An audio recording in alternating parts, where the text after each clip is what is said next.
Oklahoma City. What more can you tell us about Jalen Williams? Malika, All-NBA Oklahoma City Thunder star Jalen Williams has agreed to a 5-year maximum rookie contract extension worth up to $287 million. His agents, Bill Duffy and Justin Haynes at WME Basketball, told me.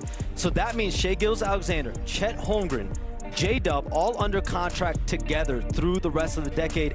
As they enter the primes of their career, they're not even technically in their prime. Shai Gilgeous-Alexander, 26. You have J-Dub being 24, Chet Holmgren, 23. Wow.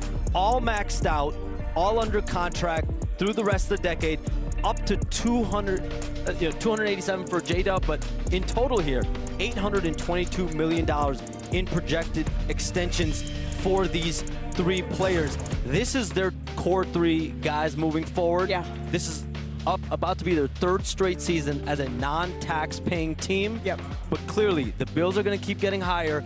They're going to be entering the 1st and 2nd apron starting in a couple seasons now. Right. But this is their core 3. These are the players that are committed. That word commitment is big in Oklahoma City. These 3 players being committed to being there for the long haul. I don't know if I've seen $822 million of anything. I don't know if I've seen blades of grass, pennies. That is a whole lot of money right there. And it's not going to kick in immediately, but you're talking about having 3 max players in the era of the dreaded 2nd apron. How does this work, Bobby? Because you told me not to be afraid. Everything you've told me is numbers like this is what teams are trying to avoid. I think the biggest thing is that there's 3 players 26 years or older, or younger. They're not 3 that are in their mid-30s here. I think when you look at Oklahoma City, certainly Thursday off the court, they're getting a new arena in 2028. We have a new television deal here, potentially expansion in a few years. So the revenue stream is going to be coming in.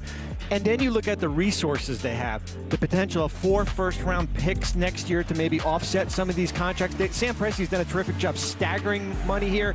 Listen, 2 years from now, we might see a little bit of a different iteration of this roster, but like we saw with the 90s Bulls, yes, Jordan and Pippen were there throwing those 6 championships, and I think we're going to see that with these 3 players here for the foreseeable future. Yeah, and I think they have a culture, so you understand that those 3 guys are going to be there, and you continue to build around those guys in the future. But the thing is, when you walk in that locker room, you understand you got to be 4 feet in. You can't be halfway in, you can't be halfway out.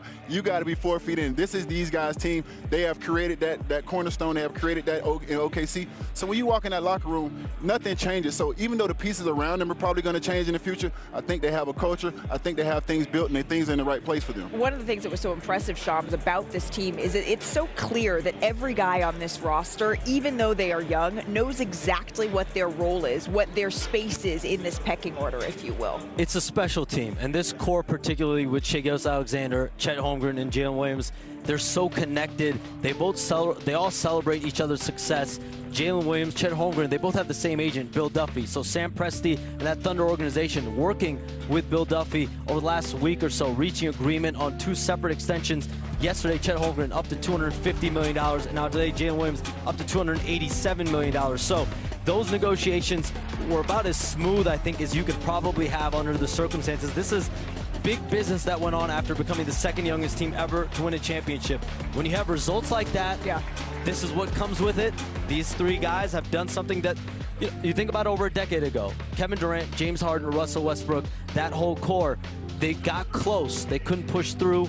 This group did push through, and what you're going to see now is these guys stay together, and they have dozens of first-round picks. Bobby has all that, all of them. 14. I don't have to speak to it. They've got all those firsts. They have, and think about the guys like Aaron Wiggins.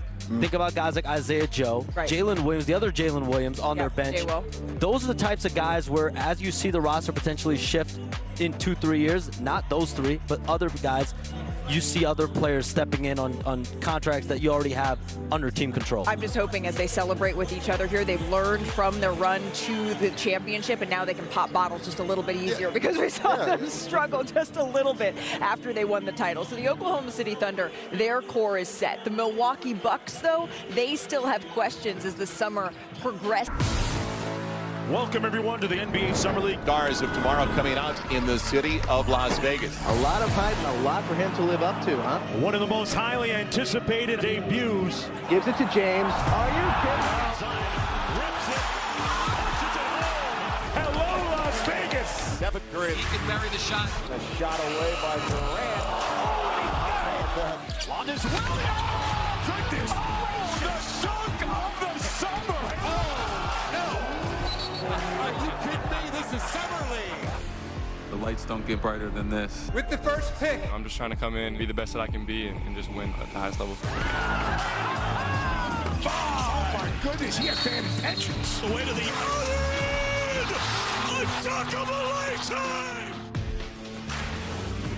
We are live from Las Vegas for NBA Summer League. All 30 teams will be here competing at the Thomas and Mack Center. A look at this rookie class. The first game tips off in just about 30 minutes, and NBA Today is here to get things started. Here's a look at Cooper Flagg, just a few hours away from his debut, warming up on the court here in Vegas a little earlier this morning. We will have his game for you right here on ESPN. As we say hello to Vegas basketball in July, Bobby Marks, what number Summer League is this for you? Number 29. Number 29 for Mr. Marks, our elder Summer League statesman over here, Udonis Haslem, who has played in these games, our senior insider, Sharpe. 12 for me. 12 for you, 9 for me. 22. 22 for you, D. We're going to get a look at Jeremiah Fears, at Derek Queen, as well as Sharon Tanitz Jr., Rob Dillingham. That game tips off behind us in just about 30 minutes between the New Orleans Pelicans and the Minnesota Timberwolves here. But of course, this crowd that's already actually pretty impressive is going to be a whole lot bigger when Cooper Flagg suits up at 5 o'clock local time tonight for the Dallas Mavericks when they're in action here. If you wanted to get a ticket, Udonis, for that game, I hope you already did, because they are pricey. If you want to get into the building, it'll cost you an average of $205 for today's session. That's just outside the top 5 for a single day at Vegas Summer League here.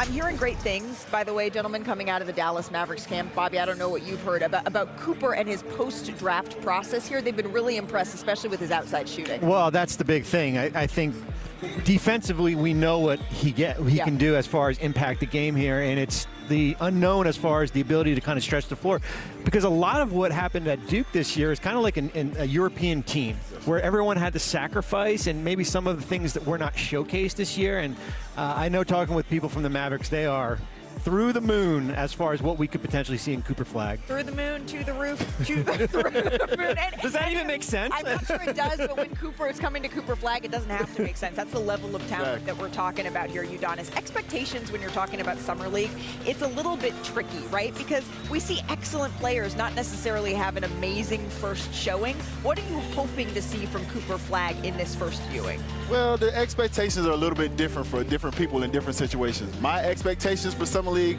I had to open eyes. I had to come in, I had to get numbers, I had to turn heads. When I look at a situation like Cooper Flagg, I look at what he's able to do on the basketball court, and I say, you don't want to look at his numbers. You don't want to, per se, look at the stat sheet at the end of the night. You want to look at how comfortable he is. You want to put him in different situations. You want to maximize his minutes when he's on the court. You want to make sure he's comfortable. You want to see what he's not comfortable doing. You want to get in that film room. You want to work on those weaknesses. So for me, this is like a trial for Cooper Flagg to see what he maximizes and what his strengths are. I'm always interested in seeing exactly like the big moment. I remember seeing Zion Williamson a few years ago, and he just like would snatch the ball away from players. Like, I think it was Kevin Knox. He just snatched it right out of his hand. Like, I think Cooper Flagg is capable of making those like eyeball plays where it's just it blows you away. Yeah, it certainly can be.